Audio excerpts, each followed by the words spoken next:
लोकशाहीर अण्णाभाऊ साठे विकास महामंडळाचा अध्यक्ष असताना आपण संबंध महाराष्ट्रामध्ये 300 कोटी रुपयाचं कर्ज वाटप केलं होतं। या महामंडळाच्या माध्यमातून 1 रुपयापासून ते 300 कोटीपर्यंत जी काही अमाऊंट डिस्बर्स करण्यात आले, जी काही रक्कम वितरित करण्यात आलेली आहे, ती रक्कम ही कर्ज स्वरूपात होती, ती रक्कम ही लोन स्वरूपात होती। ते सर्व दिलेलं कर्ज होतं।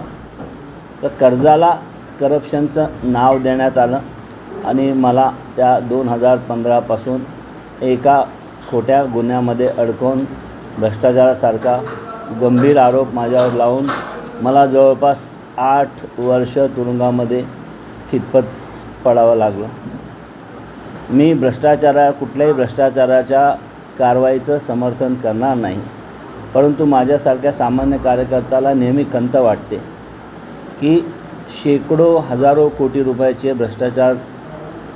भ्रष्टाचाराचे आरोप झालेले, माझ्याबरोबर तुरुंगात असलेले, माझ्यानंतर तुरुंगात गेलेले अनेक मोठे नेते हे 1-2 वर्षाच्या कालावधीमध्येच जामीन त्यांना मिळून ते बाहेर आले, परंतु माझ्यासारख्या लहान कार्यकर्त्याला 8 वर्ष खितपत त्या तुरुंगामध्ये पडावं लागलं। ती 8 वर्ष जेल भोगावी लागले। त्या जेलच्या काळामध्ये माझी आमदारकीची 4 वर्ष ती वाया गेली, त्याच्यानंतरची 4 वर्ष वाया गेली। वास्तविक राजकारणामध्ये काम करत असताना ज्या वेळेला आमदारकीसारखी एक मोठी संधी आपल्याला मिळते, तर त्या आमदारकीच्या संधीच्या माध्यमातून आपण प्रामाणिकपणे काम केलं पाहिजे। राजकारणातून मिळालेली सत्ता ही गरिबांच्या दुःखावर फुंकर मारण्यासाठीची असली पाहिजे, अशी भूमिका घेऊन आपण त्यावेळी या जिल्ह्यामध्ये मोहोळ विधानसभा मतदारसंघाचा आमदार म्हणून मागेल त्याला पाणी आणि मागेल त्याला रस्ता अशा पद्धतीचे सामाजिक उपयोगाचे सार्वजनिक उपक्रम हे स्वखर्चामधनं आपण ते राबवले। परंतु हे सगळे उपक्रम राबवत असताना लोकांनी या उपक्रमाची अतिशय चांगली दखल घेतली।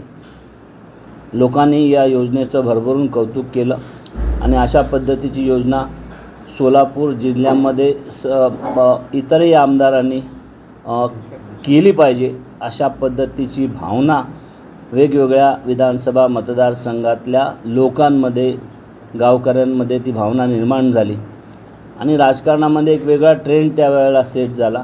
म्हणजे आपण काम करत असताना आपण 1.25 कोटी रुपयाची बोरिंगची गाडी आपण त्या ठिकाणी घेतली। 100 लोकांच्या सह्याचे निवेदन माझ्याकडे आल्यानंतर आपण ती 1.25 कोटी रुपयाची बोरची गाडी आपण पाठवून द्यायचो। त्या ठिकाणी आपण बोर पाडून द्यायचो। त्यांची मागणी असेल गावकऱ्यांची, लोकांची, तिथे हँडपंप आपण बसवून द्यायचो किंवा मोटरपंप बसवून आपण त्या पद्धतीने ते पाणी त्यांना उपलब्ध करून द्यायचो। 100 लोकांच्या सह्याचं निवेदन आलं तर आपण मागेल त्याला रस्ता या योजनेखाली आपण स्वतःची रस्त्यासाठी लागणारी यंत्रणा, JCB असेल, रोड रोलर असेल, पोकलेन असेल, वॉटर टँकर असेल, त्या आपण शेतकऱ्यांच्या शेतातला मुरुम घ्यायचो। त्या मुरुमावर रातोरात आपण रोड रोलर किंवा वॉटर टँकरनी पाणी मारून ॲटलिस्ट मुरुमाचा रस्ता तरी आपण रातोरात करून द्यायचो आणि ह्या सर्व योजना आपण स्वखर्चातून त्या ठिकाणी राबवत होतो। परंतु अशा पद्धतीने राजकारणामध्ये स्वखर्चातून योजना राबवणं हे राजकारण्यांना पटलं नाही। मग ते जिल्ह्यातले असतील, त्यावेळच्या माझ्या पक्षातले असतील किंवा जे माझे गॉडफादर असतील, त्यांना पण त्या गोष्टी पटल्या नाहीत। त्यांनी त्यावेळेला देखील मला बोलवून नाराजी व्यक्त केली। अशा पद्धतीने तुम्ही जे काम करता ते जिल्ह्यातल्या तुमच्या मतदारसंघातल्या नेत्यांना ते पटत नाही आणि ती एक नाराजी होती। पुन्हा ज्या पद्धतीने मी काम करत होतो त्या कामाच्या माध्यमातून प्रशासकीय स्तरावर देखील अनेक अधिकारी, कर्मचारी हे थोडेसे डिस्टर्ब झाले होते। तत्कालीन जिल्हाधिकारी असतील, त्यावेळचे तत्कालीन SP असतील, म्हणजे एकंदरीत आपण सामाजिक उपक्रम राबवत असताना, स्वखर्चातून हे उपक्रम राबवत असताना जिल्हा स्तरावरील प्रशासकीय यंत्रणा असेल किंवा राजकीय सिस्टीम असेल, ही थोडीशी डिस्टर्ब झाली आणि हे सगळं एकाच वेळी जुळून आलं. मग त्यावेळेला माझ्यावर आरोप केला गेला आणि ते सगळं कर्ज प्रकरण असताना त्या कर्ज प्रकरणाला करप्शनचं नाव देण्यात आलं आणि मला तब्बल 8 वर्ष तुरुंगात सडावं लागलं. तुम्हाला सर्वांना ऐकून आश्चर्य वाटेल, पुऱ्या इंडियामध्ये, भारतामध्ये भ्रष्टाचाराच्या आरोपाखाली 8 वर्ष तुरुंगामध्ये खितपत पडणारा मी एकमेव माणूस आहे. म्हणजे 2G स्पेक्ट्रमच्या देखील हजारो कोटीचा घोटाळा होता, त्यामध्ये देखील 1.5-2 वर्षामध्ये जामीन मिळाला. राज्यामध्ये देखील अनेक घोटाळे आहेत, मी त्यांच्याबद्दल नावं घेणार नाही, परंतु मोठे मोठे नेते त्या ठिकाणी तुरुंगामध्ये गेले. काही 3 महिन्यात बाहेर आले, काही 1 वर्षात 14 महिन्यात बाहेर आले, काही 2 वर्षात बाहेर आले. परंतु माझ्यासारख्या कार्यकर्त्याला, मी कधी जातीपाती राजकारण केलं नाही, करणारसुद्धा नाही, परंतु माझ्यासारख्या एका लहान समाजातून येणाऱ्या कार्यकर्त्याला 8 वर्ष तुरुंगात का सडावं लागलं याबद्दलचं उत्तर अजूनही मी स्वतः शोधतो आहे. म्हणजे ज्या वेळेला आपण राजकारणामध्ये प्रवाहाच्या विरोधात जाऊन काम करण्याचा प्रयत्न करतो, त्यावेळेला निश्चितप्रमाणे ही सगळी यंत्रणा एकत्र येते आणि ती तुमच्या विरोधात उभी राहते. आणि असं काही घडतं की तुम्ही केलेलं सगळं काम हे उद्ध्वस्त होतं. या 8 वर्षाच्या तुरुंग वासामध्ये माझं राजकीय करिअर उद्ध्वस्त करण्याचा प्रयत्न झाला, माझं सामाजिक करिअर उद्ध्वस्त झालं, माझं व्यक्तिगत पर्सनल लाईफ, खाजगी आयुष्य त्या ठिकाणी उद्ध्वस्त करण्याचा प्रयत्न झाला. शेवटी एखादा माणूस जर 8 वर्ष तुरुंगात खितपत पडला तर त्याचा परिणाम, ती शिक्षा तो तर भोगतच असतो, पण त्याच्यासोबत कुटुंब देखील भोगत असतं. माझ्या 2 मुली त्या ठिकाणी मोठ्या होत्या. मी काही तुम्हाला भावनिक करत नाही, परंतु ज्या गोष्टी मी स्वतः उपभोगल्या किंवा ज्या गोष्टी मी सफर केल्या, तर त्या गोष्टी शेवटी लोकांसमोर येणं आवश्यक आहे. म्हणजे 8 वर्ष कोणत्याही पद्धतीचं माझ्यावर करप्शन केल्याबद्दलचा गुन्हा आजपर्यंत सिद्ध झाला नाही. ज्या गुन्ह्यामध्ये मला 7 वर्ष खितपत पडावं लागलं, त्या गुन्ह्यामध्ये अजून चार्ज फ्रेम झालेले नाहीत. अजून त्या खटल्याची ट्रायल प्रलंबित आहे. ती आणखीन यापुढे 10, 15, 20 वर्ष चालेल. एवढा मोठा तो एकंदरीत चार्जशीट, त्यामध्ये 200-300 विटनेस, त्याच्यामध्ये 20-40 हजार पानाची ती चार्जशीट आहे. म्हणजे हे खूप जो FIR होता तो 147 कोटी रुपयाचा अपहार झाल्याचा तो FIR होता आणि माझ्यावर जो आरोप लावला होता की 147 कोटी रुपये मी स्वतः ते मिसॲप्रोप्रिएशन केलं, शासकीय निधीचा गैरव्यवहार केला, अशा पद्धतीचा माझ्यावर ठपका ठेवण्यात आला. पब्लिक सर्वंट म्हणून माझ्यावर त्या पद्धतीचे सेक्शन CRPCमधले 409, 468 सारखे सेक्शन माझ्यावर, ती कलमं लावण्यात आली, जी कलमं माझ्यावर बसतच नव्हती. मी त्या महामंडळावर जी माझी अपॉइंटमेंट झाली होती ती नॉन ऑफिशियल मेंबर म्हणजे अशासकीय सदस्य म्हणून त्या ठिकाणी नेमणूक झाली होती. मी त्या ठिकाणी शासकीय एखादा प्रतिनिधी म्हणून माझी तिथे नेमणूक नव्हती. मला कोणत्याही पद्धतीचे प्रशासकीय किंवा वित्तीय अधिकार नव्हते. मी कोणाची बदली करू शकत नव्हतो किंवा मी कोणाला माझ्या सहीने चेक, माझ्या सहीने कर्ज वितरण करण्याचे अधिकार मला नव्हते. या सगळ्या गोष्टी स्वच्छ आणि पारदर्शक असतानासुद्धा मला 8 वर्षाची जेल भोगावी लागली. ती का भोगावी लागली याबद्दलचा देखील आजही मला त्याचं उत्तर मिळालं नाही. या सर्व गोष्टी मधून बाहेर आल्यानंतर 8 वर्षानंतर परवा ज्या वेळेला मागच्या 1-1.25 महिन्यापूर्वी मला माननीय उच्च न्यायालय आणि माननीय विशेष सत्र न्यायालयाकडून जामीन मिळाला, त्यानंतर थोडासा काही वेळ, महिनाभर मी कुटुंबियांसोबत घालवला. काही कोर्टाचे इश्यूज होते त्याबद्दल त्यामध्ये थोडा घालवला आणि मग आता मी मोहोळ विधानसभा मतदारसंघामध्ये 4 दिवसापूर्वी आलो. 8 महिन्याचं जे मी केलेलं काम होतं, मागेल त्याला पाणी, मागेल त्याला रस्ते, ते आजही लोकांच्या लक्षात राहिलं. म्हणजे आपण पाहिलं तर कोणत्याही पद्धतीचं निवडणुकीचं वातावरण नव्हतं. कोणत्याही पद्धतीची यंत्रणा मी उपलब्ध त्या लोकांना करून दिली नव्हती. कोणत्याही पद्धतीचं पैशाचं वाटप नव्हतं. कोणत्याही पद्धतीचं आमिष त्यांना दाखवलं नव्हतं.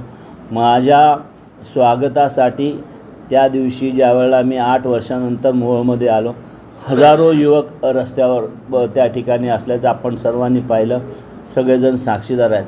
म्हणजे मोहोळची जनता ही, मी आता नेहमी सांगतो की प्रामाणिक जनता आहेत, प्रामाणिक लोक आहेत. त्यांच्यासाठी जर काम केलं तर त्या कामाची ते पोचपावती देतात. ते काम करणाऱ्याच्या मागे खंबीरपणाने उभं राहतात आणि ते भरभरून प्रेम देतात. हा माझ्यासारख्या लहान कार्यकर्त्याचा अनुभव आहे. महामंडळाचा अध्यक्ष म्हणून मी त्यावेळेला महाराष्ट्रभर दौरे केलेत. यूथ म्हणजे जो नवीन मतदार आहे आणि जो तरुण मतदार आहे, तो तरुण मतदार सोशल मीडियाच्या माध्यमातून मोठ्या प्रमाणावर व्यक्त होताना दिसतो. 8 वर्षाच्या गॅप नंतर ज्या वेळेला मी राजकारणात होतो, त्याच्यामुळे पॉलिटिकली त्या प्रकरणामध्ये एका मर्यादेच्या बाहेर जाऊन कोणालाही हस्तक्षेप करता येत नाही किंवा कोणतीही मदत करता येत नाही. जेव्हा मॅटर सबज्युडाइज होतं त्यावेळेला तो मॅटर कोर्टाकडे एकदा गेल्यानंतर कोर्टाची जी प्रोसेस आहे, ती प्रोसेस आणि त्या कोर्टाच्या स्पीडनुसारच ते काम करावं लागतं किंवा ती प्रोसेस फॉलो व्हावी लागते. तुम्ही आता त्या दिवशी मोहोळमध्ये आलात, तुमच्या भाषणात उल्लेख होता की तिथे आमदार दिसून आले, त्यांच्याबरोबर आपलं मिळून काम करायचं, त्यांच्या हातात काम करायचं. ही भूमिका फिरताय मतदारसंघातून नाही, आता मी ज्या पद्धतीने मतदारसंघामध्ये फिरतोय तिथले रस्त्याचे प्रश्न अजूनही प्रलंबित आहेत. आता पंढरपूरच्या 17 गावाचा विषय घ्या ना. तुम्ही देखील या विभागामध्ये, त्या एरियामध्ये फिरता, मोटरसायकलवरनं फिरता, गाडीमधून फिरता, लोकांचं सहसा म्हणणं आहे की अजूनही आमच्या रस्त्याचे प्रश्न सुटले नाही. म्हणजे पाण्याचा प्रश्न देखील अजून सुटला नाही. यावेळेला पाऊस कमी झालाय. उजनीची वॉटर लेवल पण अपेक्षेपेक्षा कमी आहे. त्यामुळे निधी आणल्यानंतर बोलतात, तसा नाराजीचा सूर माझ्या बाबतीत लोकांमध्ये दिसत नाही. शेवटी कामं केली असतील तर ते दिसतात ना. तसं काय दिसलं नाही.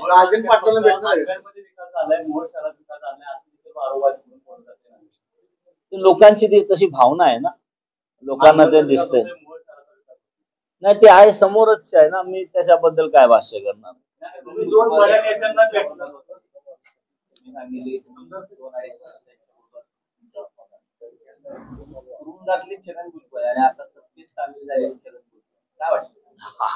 तुरुंगामध्ये असणारे छगन भुजबळ हे रोज आजारी पडायचे आणि अतिशय म्हणजे ते काकुळतीला यायचे आणि ते त्यांना रोजच उपचाराची गरज होती. परंतु आता जे छगन भुजबळ आहे, ही सो फिट, म्हणजे जे एवढे फिट आहेत की कधी आता कुठे बातमी अशी ऐकली नाही आम्ही की ते त्यांच्या छातीत दुखते किंवा त्यांचा पाय सुजलाय अथवा त्यांना खांद्याचा त्रास झालाय अथवा आणखीन काही त्रास झालाय. म्हणजे जेलमध्ये गेल्यानंतर शेवटी जेल ही कोणाच्याही नशिबामध्ये येता कामा नये. जेल हा अतिशय म्हणजे ती नर्क आहे. परंतु त्या ठिकाणी जाऊन काही लोकांना माहित आहे टॅक्टिक्स कशा पद्धतीत. म्हणजे 8 दिवसात लोक आजारी पडतात, छातीत दुखतात, आणखीन काय होतं, बरंचसं काय काय होतं. आणि मग ते कारण दाखवून ते सहानुभूती लोकांची मिळवायची, नेत्यांची मिळवायची, पक्षाची मिळवायची आणि बेल आउट व्हायचं. अशा पद्धतीने त्यांनी त्यावेळेला केलं. परंतु आता ते फिट दिसत आहेत. नाही, नेवर. त्यावेळेला पण त्यावेळेला देखील माननीय पवार साहेबांनी त्यांना मदत केली पाहिजे, मला उशीर होतोय, त्याबद्दलची ते नाराजी बोलून दाखवायचे की जर मला त्या ठिकाणी माझा लवकर जामीन झाला नाही तर मला वेगळा मार्ग स्वीकारावा लागेल अथवा काहीतरी करावं लागेल. अशा पद्धतीची ब्लॅकमेलिंग देखील ते त्यावेळी करताना म्हणजे आम्ही पाहिलेली आहे. आपण आमदार होता त्यावेळी आधी रस्ते, नंतर वाळू, आता फॉर्म्युलामध्ये ती योजना तुम्ही आणली. आता मोहोळ मतदारसंघात वाळूचा नंगानाच चालू आहे. शासकीय ठेका घेतलाय, परंतु एवढ्या मोठ्या प्रमाणावर वाळू चोरून उपसली जाते. परत काय त्याच्याबद्दल आंदोलन वगैरे करणार आहे? नाही, आता आज मी चौथा दिवस आहे. मी मोहोळ मधल्या गावांमध्ये फिरतोय. तर आज पंढरपूरची 17 गावांमध्ये आजपासून मी फिरणार आहे. आज उद्या असं 2 दिवस त्या गावांमध्ये आहे. आणि पुन्हा एकदा मागे जे 8 वर्षापूर्वी आपण आंदोलन केलं होतं, आधी रस्ते मग वाळू, तशा पद्धतीचं एक मोठं व्यापक आंदोलन उभं करावं लागेल.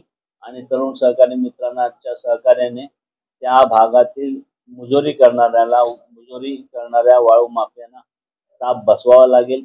त्यावेळेला देखील ज्या वेळेला मी भावनिक न होता किंवा कोणत्याही पद्धतीची घाई न करता शांतपणाने येणाऱ्या काळामध्ये लोकांना विश्वासात घेऊन तो निर्णय घेणार आहे.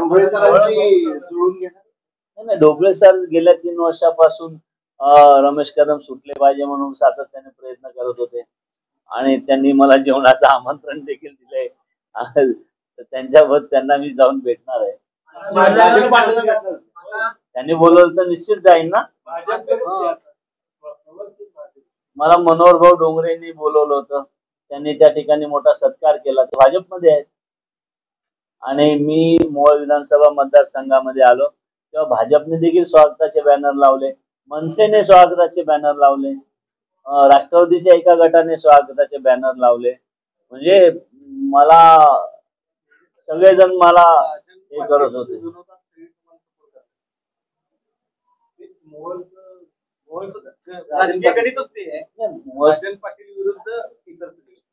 नाही, असू शकेल, पण मी व्यक्तिगत राजन पाटलांच्या विरोधात कधी बोललो नाही किंवा ते व्यक्तिगतरित्या त्यांनी कधी माझ्यावर टीका केली नाही. ते त्यांचं काम करतायत, मी माझं काम करतोय. ते देखील विकासाचं काम करतायत आणि मी सुद्धा विकासाचं राजकारण करतोय.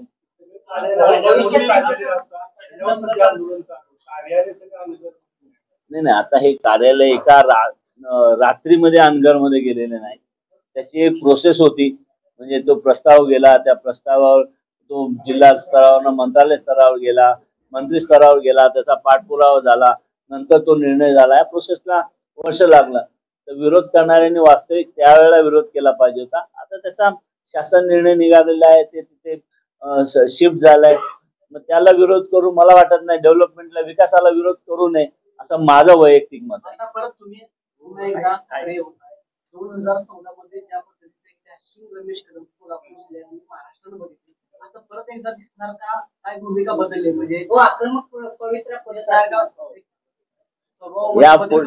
नाही, माणसाच्या स्वभावाला औषध नसतं असं म्हणतात. त्यामुळे या पुढच्या आता जे राजकारण मी करतोय किंवा ज्या पद्धतीने मी फिरतोय आणि तरुणांचा मला प्रतिसाद मिळतोय, तर रोजच मी आक्रमक भूमिका घेऊन असं चालणार नाही. त्याच्यामुळे योग्य वेळी ज्या वेळेला जिथे आक्रमक व्हावं लागेल तिथे मी आक्रमक होणारच आहे. माझ्याबरोबर तरुण सहकारी मित्र आहेत. या तरुण सहकारी कार्यकर्त्यांना सोबत घेऊन, आणि तरुण रक्त तुम्हाला माहिती आहे सळसळत असतं, येणाऱ्या काळामध्ये तशी भूमिका आपण घेऊ. हो, पुन्हा मोहोळ तालुक्यामध्ये मागेल त्याला पाणी आणि मागेल त्याला रस्ते निश्चितपणे ही योजना आपण सुरू करणार आहोत.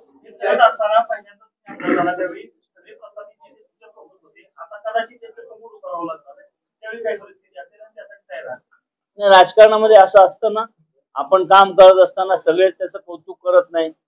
काम जरी चांगलं असलं तरी 50% लोकांना ते आवडतं आणि 50% लोक विरोधात जातात. त्यामुळे हे कितीही जरी आपण काम केलं तरी तो विरोध हा मला अपेक्षित आहे. प्रत्येकाला त्या विरोधाला सामोरं जावंच लागतं. शेवटचा प्रश्न, की तुम्ही काही वर्षापूर्वी पोलिसांबद्दल आवाजी शिवीगाळण्याचा व्हिडिओ समोर आला होता. आता तुम्ही मोहोळमध्ये आल्यानंतर त्या पोलिसांबद्दल तुम्ही कुठेतरी भावना किंवा त्या लेवल आहे त्या जखमेवरती मलमपट्टी करण्याचा कुठेतरी घडलाय? मी तुरुंगात असताना जो इन्सिडेंट झाला होता, पोलिसांबरोबर वाद झाला होता, त्याबद्दलचा गुन्हा नोंद झाला होता. त्या गुन्ह्याची सबंध ट्रायल कोर्टामध्ये चालली आणि कोर्टाने मला त्या गुन्ह्यामध्ये निर्दोष म्हणजे ऍक्विटल त्या ठिकाणी दिलं. मला ऍक्विट केलं तो गुन्हा. म्हणजे त्या गुन्ह्यामध्ये जो व्हिडिओ समोर आला तो व्हिडिओ मॅनिप्युलेट केलेला होता, अशा पद्धतीचं कोर्टाचं ऑब्झर्वेशन आलं. परवा ज्या वेळेला मोहोळ विधानसभा मतदारसंघामध्ये मी येणार होतो कार्यकर्त्यांनी पोलीस परवानगीचा अर्ज दिला होता.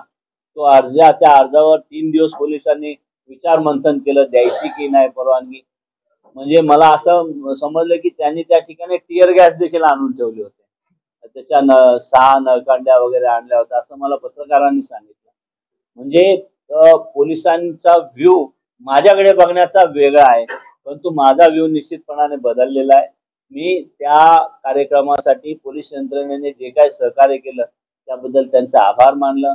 म्हणजे जे पोलिसांनी आम्हाला परवानगी दिली, बंदोबस्त दिला त्याबद्दलचं निश्चितपणाने माझ्या भाषणामध्ये त्यांच्या सहकार्याबद्दल मी आभार मानलेला आहे. आणि माझा वाद एका पोलिसाबरोबर झाला याचा अर्थ संबंध पोलीस डिपार्टमेंटच्या विरोधात मी नाही. आजही काही IPS अधिकारी त्यांच्याबरोबर माझे सलोख्याचे संबंध आहेत. ते माझे चांगले मित्र आहेत. ते माझ्याशी व्यवस्थित वागतात, बोलतात. मी देखील आता सुटून आल्यानंतर काही सोलापूर जिल्ह्यातल्या IPS अधिकाऱ्यांना भेटलो, त्यांचे देखील आभार मानला किंवा सहकार्याची अपेक्षा केली.